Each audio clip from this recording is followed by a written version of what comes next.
Okay, we're going to go ahead and show you how to do one or two of these equations that I have asked you to work out today. So we're going to start with number 11. It's where you're writing an equation. It's talking about penny nails that are supposed to be an inch in length. Actual length can vary by up to 1 over 32 inches. So to write an absolute value equation like we did in the notes, first thing you have to do is think about your goal. So my goal for this one is, in this case, 1 inch. My goal is to have something that is within 1 inch.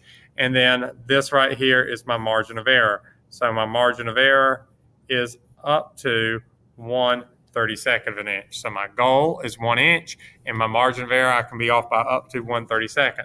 So the absolute value equation would just be x minus, and you're always finding the distance between your value x and your target value, or your goal, which in this case is 1.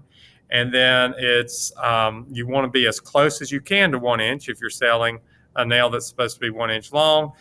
And then that's going to be less than or equal to 1 over 32. So that's all you're going to have to do to write the absolute value equation. Now it talks about solving it. Solving it actually won't be very bad at all. We'll take some space over here to the side to solve it. First, you need the positive side, which is x minus 1 is less. I'm just going to do the equal part because we haven't talked about inequalities a lot, and that's not really going to affect a lot for this problem. X minus 1 is 1 over 32, and then x minus 1 is greater than or equal to 1 over 32. And actually equal to negative 1 over 32. Let's just do it that way. So once I have this, I'm going to have an x minus 1 to solve. I guess I need to add 1 to both sides. So I would add 1 there, and that would give me, in this case, a value of x equals 1 plus 1 over 32 is a little bit bigger than 1. I think it's like 1.03 or 33 over 32. And then the other one, I could add 1 to it, and that's going to be x is 31 over 32. So basically, I'm looking for something that is between these two values here. It has to be between the 31 over 32, which is like 0.9 something,